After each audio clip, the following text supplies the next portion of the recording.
నమస్తే, welcome to Telugu రాజ్యం. ప్రస్తుతం మనతో పాటు ఉన్నారు ప్రొడ్యూసర్ నట్టికుమార్ గారు ఉన్నారు. నమస్కారం నట్టికుమార్ గారు.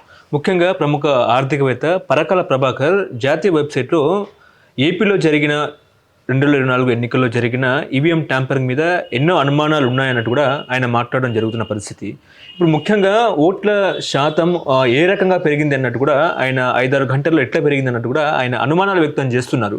ముఖ్యంగా మీకేమనిపిస్తుంది? నిజంగా 24లో జరిగిన ఎన్నికల్లో ఈవీఎం ట్యాంపరింగ్ జరిగిందా? ఎట్లా తీసుకుంటారు మీరు? ఇప్పుడు పరకాల ప్రభాకర్ గారు అంటే నిర్మలా సీతారామన్ గారు హస్బెండ్. ఆమె ఈజ్ మెయిన్ మోడీ గారి తర్వాత ఆర్థిక మంత్రి. మరి బీజేపీకి అనుమానం ఉండేటప్పుడు వాళ్ళ మిసెస్తో చెప్పి బీజేపీకి మరి ఎంక్వైరీ చేయమని చెప్పాల్సిన బాధ్యత మరి పరకాల ప్రభాకర్ గారి మీద ఉంది. ఆ రోజు మరి ఎలా గవర్నమెంట్ వచ్చిందని చెప్పాల్సిన బాధ్యత పరకాల ప్రభాకర్ గారి మీద ఉంది. మరి పరకాల ప్రభాకర్ గారు మిసెసే ఆర్థిక మంత్రి, మోడీ గారి తర్వాత ఆమ్దే ప్లేసు. మరి ఆయనకు అనుమానం వచ్చింది అంటే అక్కడ ఏం జరిగింది అనేది ఆయనకి పూర్తిగా తెలిసి ఉండొచ్చు. ఒకటి. రెండో విషయం ఏంటంటే ఇది దేశం అంతా రాహుల్ గాంధీ గారు చెప్తూనే ఉన్నారు, ఏది నిజం ఏది అబద్ధం అనేది మొత్తం టోటల్గా దాని మీద ఒక విచారణ ఎలక్షన్ కమిషన్ జరపాలి. ఎలక్షన్ కమిషన్ విచారణ జరపట్లేదు కనుక అనుమానాలు అనేది అందరికీ ఉన్నాయి. నాట్ ఓన్లీ ఇస్ ఆంధ్రప్రదేశ్, మొత్తం అన్ని దిక్కలా కూడా అనుమానాలు అయితే ఉన్నాయి. ఇప్పుడు బీహార్లో అనుమానం ఉంది, హర్యానాలో అనుమానం ఉంది, మహారాష్ట్రలో అనుమానం ఉంది, అన్ని దిక్కల అనుమానం ఉంది. ఆ అనుమానం నివృత్తి చేయవలసిన రెస్పాన్సిబిలిటీ అండ్ బాధ్యత వాళ్ళ మీద ఉంటుంది, ఇది ఎలక్షన్ కమిషన్ మీద ఉంటుంది. ఎందుకంటే మనం ఎలక్షన్ కమిషను అనేది చాలా అత్యున్నత సపరేట్ బాడీ కనుక మనం వాళ్ళు పరకాల ప్రభాకర్ గారు ఎలక్షన్ కమిషన్కి రాయాలా. ఎందుకంటే వాళ్ళు మిస్సెస్ అక్కడ ఉన్నారు కాబట్టి అక్కడ ఎలా జరిగింది 5-6 గంటల్లో ఎలా ఓట్ల శాతం పెరిగింది అనేది చెప్పాల్సిన బాధ్యత ఉంది. అది ఇప్పుడు ఆయన డైరెక్ట్గా ఇప్పుడు మేము టీవీలో పెట్టో లేకపోతే ఇంకోటి కాడ పెట్టో ఎక్కడికి పెట్టో కాదు. వాళ్ళు లెటర్ రాసి పరకాల ప్రభాకర్ గారు ఇంతకుముందు పీఆర్పీ ఉండేవారు. ఆయన పీఆర్పీ నుంచి బయటకు వచ్చారు. ఓకే, వాళ్ళ మిసెస్ ఈరోజు ఆర్థిక మంత్రి, టాప్ రేంజ్లో ఎదుగున్నారు. చెప్పాలి, చెప్పకుండా ఇలా చేయడం అనేది ఆయన మనకు చెప్పినా మీరు కెమెరాలకు చెప్పినా కాదు. ఎలక్షన్ కమిషన్కి లెటర్ రాయాలి, మోడీ గారి దగ్గరికి వెళ్ళాలి. ఎందుకంటే ఆయనకి ఛాన్స్ ఉంది, వాళ్ళ మిస్సెస్ ఉంది కాబట్టి మోడీ గారికి చెప్పి చెయ్యాలి. అంటే 2 ఏళ్ళైనా కూడా ఓటమిని వైసీపీ జీర్ణించుకోవట్లేదు కాబట్టి పరకాల ప్రభాకర్ని తెర మీదకు తీసుకొచ్చిందని చెప్పేసి ఒక చర్చ. లేదు కాదు నిజంగా ఈవీఎం ట్యాంపరింగ్ జరిగిందని ఇంకో చర్చ. ఇదంతా చర్చలు వినిపిస్తున్నా కూడా ఎలక్షన్ కమిషన్ దీని మీద ఒక క్లారిటీ అయితే ఇవ్వలేని పరిస్థితి. ఎలక్షన్ కమిషనే క్లారిటీ ఇవ్వాలి. ఇది ముంబైలో కూడా ఇదే చర్చ జరుగుతుంది. కొన్ని రాష్ట్రాల్లో మరీ 17 సీట్లకి ఆర్జేడీ వచ్చిందంటే అన్యాయం ఉంది. హర్యానా రేపు రాబోయే ఎలక్షన్స్ ఏంటనేది ఒక అనుమానం ఉంది కాబట్టి అనుమానం ఎలక్షన్ కమిషన్ నివృత్తి చేయాల్సిన రెస్పాన్సిబిలిటీ ఉంది. ఓకే, అంటే వైసీపీలో కూడా ఇలాంటి అంచనా ఉందంటారా? అంటే ఒక్కటండి, వాళ్ళ ఊహించుకోవటానికి అధికార పార్టీ కూడా ఇప్పుడు ఏదైతే అధికార పార్టీ 110 వస్తాయి, 100 కంటే ఎక్కువ రావు అనేది వాళ్ళ ఆలోచన ఉంది. 164 వస్తాయని అలా ఆలోచించలేదు. ఒకటి, ఇది నివృత్తి చేయవలసిన రెస్పాన్సిబిలిటీ అనేది ఎలక్షన్ కమిషన్ మీద ఉంది తప్ప మనం నిజం జరిగిందా లేదా అనేది మన ఎవరి మీద నిర్ధారించడానికి ఉండదు. ఇక్కడ ఎలక్షన్ కమిషన్ నివృత్తి చేయాలి. ఎందుకంటే ఈజ్ రాహుల్ గాంధీ గారు దాని మీద ఒక ఫైట్ చేస్తున్నాడు, ఒక ఉద్యమం చేస్తున్నాడు. బీహార్లో ఒక ఉద్యమం చేస్తే ఉన్న సీట్లు కాస్త పోయాయి, బొంబాయిలో ఉద్యమం చేస్తే ఉన్న సీట్లు కాస్త పోయాయి.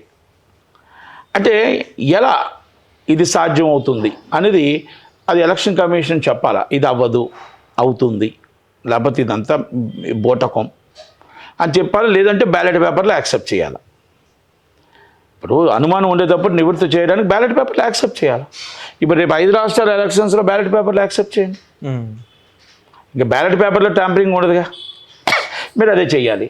ఇప్పుడు అనుమానం నివృత్తి చేయాల్సిన బాధ్యత ఎలక్షన్ కమిషన్ మీద ఉంటుంది. మేము కంప్లైంట్ పెట్టేవాళ్ళం, అనుమానం తీర్చే బాధ్యత ఎలక్షన్ కమిషన్ది. పరకాల ప్రభాకర్ అవ్వచ్చు, నట్టికుమార్ అవ్వచ్చు, నందు అవ్వచ్చు, ఎవరిమైనా మా అనుమానాన్ని మేము పెట్టాం. ఆ అనుమానాన్ని నివృత్తి చేసి పటాపంచలు చేయాల్సిన రెస్పాన్సిబిలిటీ అండ్ బాధ్యత రాహుల్ గాంధీ గారైనా ఎవరైనా ఎలక్షన్ కమిషన్ చేయాలా, అంతే కదా. ఎలక్షన్ కమిషన్ ఎందుకు చేయట్లేదు, ఎలక్షన్ కమిషన్ ఎందుకు పట్టించుకోవట్లేదు, ఎలక్షన్ కమిషన్ ఎందుకు అడ్డంగా రాహుల్ గాంధీ గారి మాట మీద రివర్స్ అయిపోతుంది, రాహుల్ గాంధీ గారి మాట ఎందుకు పట్టించుకోవట్లేదు, ప్రతిపక్ష నాయకుడి మాట ఎందుకు రెస్పాన్సిబిలిటీ ఇవ్వట్లేదు. ఆయన చెప్తుంది చాలా అనుమానం, చాలా దాని మీద రీసెర్చ్ చేశాడు. పరకాల ప్రభాకర్ గారు కూడా ఇప్పుడు చేయొచ్చు. అంటే పరకాల ప్రభాకర్ గతంలో చంద్రబాబు నాయుడు దగ్గర కూడా ఆర్థిక తత్వవేత్తగా ఆయన ఉండడం జరిగింది, సలహాదారుగా ఉన్నారు. క్లాష్ వచ్చిన తర్వాత ఆయన బయటకు వచ్చారు. ఇప్పుడు అతని మీద కూడా కొంచెం ట్రోలింగ్ ఏర్పాటు చేసి. ఒకటండి, నేను పరకాల ప్రభాకర్ గారు పెట్టారా లేకపోతే ఆ రాహుల్ గాంధీ గారు పెట్టారా కాదు, ఇది దేశం అంతా చర్చ జరుగుతుంది. ఈ చర్చని నివృత్తి చేయవలసిన బాధ్యత, రెస్పాన్సిబిలిటీ ఒకటి పరకాల ప్రభాకర్ గారిని ఒకటిగా తీసుకోవాలి తప్ప పరకాల ప్రభాకర్ గారిని ప్రత్యేకంగా తీసుకోవాల్సిన అవసరం ఏమీ లేదు. మన దేశం అంతా చర్చ జరుగుతున్నప్పుడు ఈ చర్చలో భాగమే నివృత్తి చేయవలసిన బాధ్యత ఎలక్షన్ కమిషన్ మీద ఉంటుంది. అంతే తప్ప ఇప్పుడు వైసీపీ కంప్లైంట్ పెట్టిందా లేకపోతే కాంగ్రెస్ కంప్లైంట్ పెట్టిందా కాదు. అంటే ఈసీ క్లారిటీ ఇచ్చిన ప్రభుత్వం డిజాల్వ్ అయ్యే అవకాశం కూడా లేకపోలేదేమో బహుశా.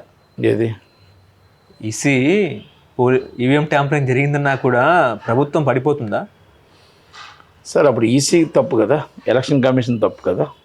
ఎలక్షన్ కమిషన్ ప్యూర్గా తప్పు. ఎలక్షన్ కమిషన్ అంటే ఏంటండి? ఇక్కడ జిల్లా కలెక్టర్ ఆఫీసర్లు చేస్తారు పని, వేరే వాళ్ళు ఎవరు చేయరండి. అక్కడ ఆర్డీఓలు, ఎంఆర్ఓలు, టీచర్లు, ఉపాధ్యాయులు, వాళ్ళ ప్రభుత్వ ఉద్యోగులే ఇక్కడ చేస్తారు. ఎలక్షన్ కమిషనర్ అంటే ఇక్కడి నుంచి ఒక స్టేట్ ఫార్వర్డ్ వ్యక్తులు, కొంతమంది ఐఏఎస్ అండ్ ఐపీఎస్, కొంతమంది వ్యక్తులు దాంట్లోకి వెళ్తారు, ఐఎఫ్ఎస్, ఐఆర్ఎస్, అందరు వ్యక్తులు కొంతమంది దాంట్లోకి వెళ్ళి ఒక election commission separate body form అవుతుంది. ఆ ఫామ్ అయిన తర్వాత ఎలక్షన్ కమిషన్ అక్కడ జిల్లా కలెక్టర్ కానీ, జిల్లా రిటర్నింగ్ ఆఫీసర్స్ కానీ, అందరూ ఆర్డీఓలు కానీ, ఆర్ఓలు కానీ అందరూ కూడా మన ఉపాధ్యాయులు, మన ఉద్యోగులు. నేను ఎన్నోసార్లు ఇది ఒక మాట చెప్పా. అంటే నేను ఎన్నోసార్లు నేనేం చెప్పానంటే, మనకి ప్రజాస్వామ్యబద్ధంగా ఎలక్షన్ జరగాలి అంటే, ప్రజల ఎన్నుకునే ప్రభుత్వం జరగాలి అంటే, మహారాష్ట్రలో ఎలక్షన్ జరిగితే ఆంధ్రప్రదేశ్ సిబ్బంది అక్కడికి వెళ్ళాలి, ఆంధ్రప్రదేశ్లో జరిగితే మహారాష్ట్ర సిబ్బంది ఇక్కడికి రావాలి. అంటే నేను ఉదాహరణకు చెప్పా, మన రాష్ట్రంలో ఉన్న ఉద్యోగులు ఎప్పుడు కూడా ఎలక్షన్స్ కంటెస్ట్ చేయకూడదు. నాట్ కంటెస్టెడ్ ఈజ్ ద ప్రభుత్వ ఉద్యోగులు. అంటే ఎందుకు చేయకూడదు అంటున్నారు కుమార్ గారు అంటే, ఇక్కడ ఎమ్మెల్యే తెలుసు, ఎంపీ తెలుసు, చుట్టం తెలుసు, బంధువు తెలుసు, మనకి ఎక్కడో వీళ్ళు రిలేషన్ ఉంటుంది కాబట్టి ఎవరికి ఎక్కువ ఏం చేస్తాము అనేది ఒక అనుమానం ఉంటుంది కాబట్టి ఎలక్షన్ సవ్యంగా జరగదు అనుకుంటాం కాబట్టి బయట రాష్ట్రం నుంచి వచ్చి మనకి ఎలక్షన్ జరగాలి. ఈజ్ అ సెక్యూరిటీ అనేది సెంట్రల్ ఫోర్స్ తప్ప లోకల్ ఫోర్స్కి నాట్ అలౌడ్. లోకల్ పోలీసులు అలౌ చేయడానికి లేదు. పారామిలిటరీ దగ్గర నుంచే జరగాలి.